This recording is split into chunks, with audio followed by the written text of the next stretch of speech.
무속인들이 진행하는 구판에서 기가 약한 분들이 종종 미스테리한 일들을 겪고는 하는데요.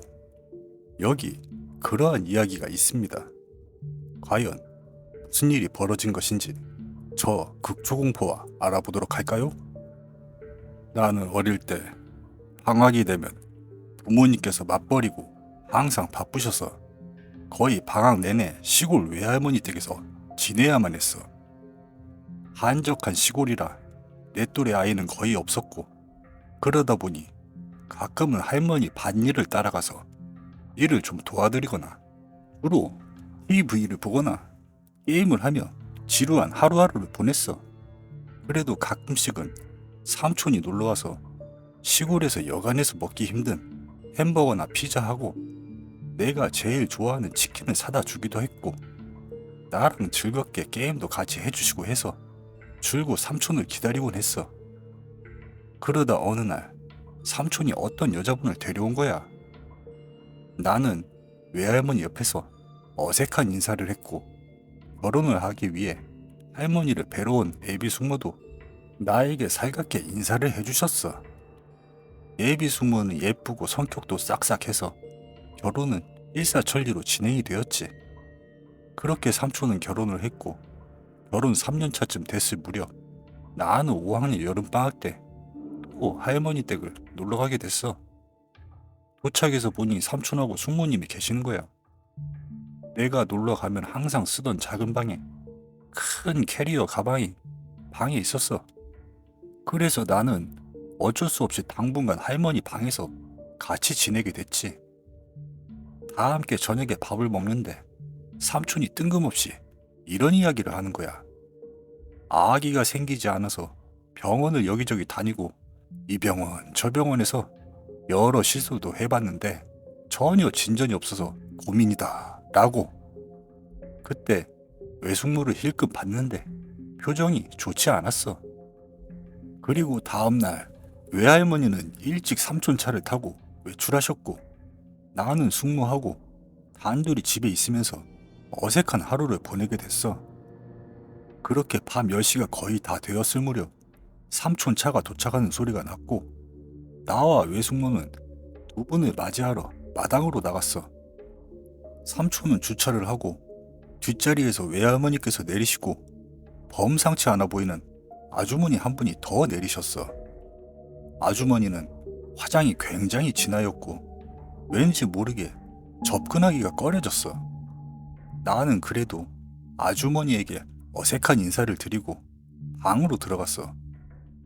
삼촌은 트렁크에서 커다란 짐 두 덩어리를 꺼내서 집 안으로 들고 와서 작은 방에 넣어두시고는 곧 숙모와 함께 그 방에서 주무셨고, 방이 두 개라서 아주머니, 할머니, 나 이렇게 순서대로 나란히 누워 잠을 잤어.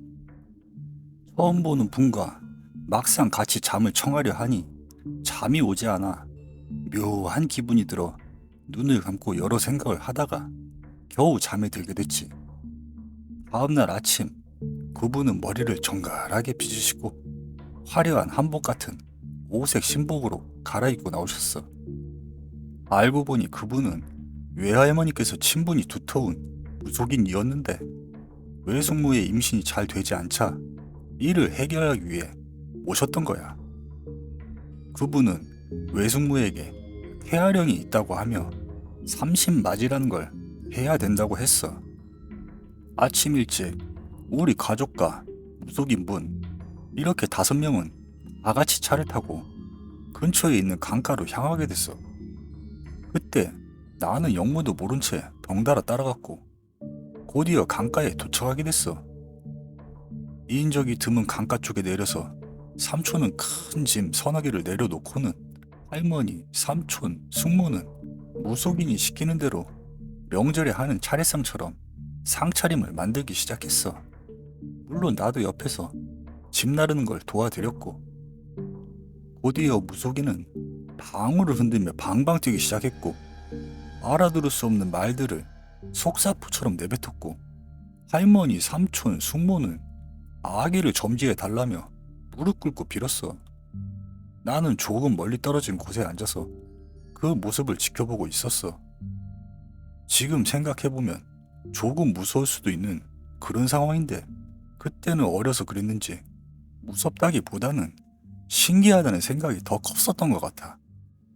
두세 시간이 지나고 무속인의 의식굿은 끝이 났고 다 같이 정리를 하고 집으로 돌아왔고 나는 이상하리만치 피로를 느껴 곧 잠이 들고 말았지. 그런데 갑자기 뜬금없이 방울 소리가 귓가에서 들리는 거야. 처음엔 작게 들려서 잘 인지하지 못하고 잠을 계속 자고 있었지만 방울 소리는 점점 더 내 귓가에서 시끄럽게 크게 들려오기 시작하는 거야. 나는 방울 소리가 너무 거슬려서 또 구슬을 하시나 하고 눈을 떴는데 예상했던 대로 무속인 분이 낮에 입었던 복장 그대로 뒤돌아 선 채 중얼중얼 거리며 방울을 열심히 흔들고 계시는 거야. 그런데 놀랍게도 할머니는 이렇게 시끄러운데도 내 옆에 누워 아무 일 없다는 양 주무시고 계시더라고. 그러다 갑자기 방울 소리가 멈추더니 시간이 멈춘 듯 방 안에 적막감만이 흘렀어. 그리고 뒤돌아 서 있던 무속인 아주머니가 천천히 고개를 돌렸어. 그런데 내가 알던 무속인 아주머니 얼굴이 아니라 굉장히 무서운 얼굴을 하고 있던 거야. 마치 사람이 아닌 듯한. 나는 창백한 얼굴에 흰자가 보이지 않는 그분의 눈과 마주쳤어. 그때 그 무속인이 엄청 즐거운 듯 괴성을 지른 채로 입이 찢어지게 웃으면서 미친 듯이 방울을 흔드는 거야. 나는 너무 시끄러워 고막이 찢어질 것 같고 괴로워서 도움을 청해야겠다는 생각에 할머니를 부르려고 하는데 놀랍게도 목소리가 나오지 않더라고. 고막은 찢어질 듯 고통스러웠고 몸은 전혀 움직일 수도 없는 채로 괴로워하다가 정신을 순간 잃은 것 같았어. 그때 할머니가 일어나! 일어나봐! 하고 나를 잡아서 일으키더라고. 순간 전기라도 감전이 된 듯 정신이 번쩍했어. 정신을 차려보니 할머니가 걱정스러운 표정으로 나를 쳐다보고 있었어. 나는 울면서 할머니 품에 안겼고 곧이어 진정을 하게 됐어. 그러다 할머니께서 말씀하시길 할머니 지인 무속인 분은 집에 오자마자 일정이 있어 택시를 불러서 가셨는데 갑자기 전화가 와서는 내일 다시 갈 테니 손녀 좀 잘 보고 있어. 가서 설명할게. 라고 다급하게 말씀을 하셨다고 해. 할머니께서 뭔가 이상하다 싶어 나를 보게 됐는데 내가 끙끙 앓는 소리를 내며 자고 있어서 깨웠다고. 조금 후에 무속인 분이 오셨고 부적 하나를 내게 건네면서 1년간 베개 밑에 꼭 두라고 당부했지. 그러면서 택시 안에서 본인이 잠깐 잠이 들었는데 꿈에서 자기 옷을 똑같이 따라 입은 귀신 하나가 미친 듯이 춤을 추고 있었다고.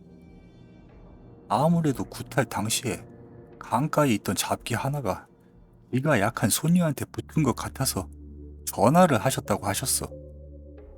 다음날 삼촌 전화를 받은 엄마는 다급히 나를 데리러 왔고 엄마는 왜 그런 곳에 애를 데려가냐고 불같이 화를 내셨지. 그 후로 나는 방학에 시골을 혼자는 잘 가지 못하게 됐고 부적을 1년 동안은 베개 밑에 항상 두고 자게 됐어. 그날 이후로는 방울 소리가 들리거나 검은 형체를 보게 되는 현실 같은 꿈을 많이 꾸었지만 부적 덕분인지는 몰라도 다행히도 큰 재해는 없었어. 하지만 성인이 되어서 가끔 헛것을 보기도 하고 때론 기이한 현상이나 괴상한 꿈들을 많이 꾸고 있어. 그럴 때마다 내 몸에 진이 빠져나가는 듯한 느낌은 들었지만 하루 이틀 지나면 멀쩡하게 있는 거 보면 그냥 기분 탓일 수도 있는 것 같아. 삼촌은 30마디 덕인지 슬아이 예쁜 딸 하나를 두고 행복하게 살아가고 있어. 오늘의 이야기는 여기까지입니다. 이야기가 무섭고 재미있으셨다면 구독, 좋아요 부탁드립니다. 시청해주셔서 감사합니다.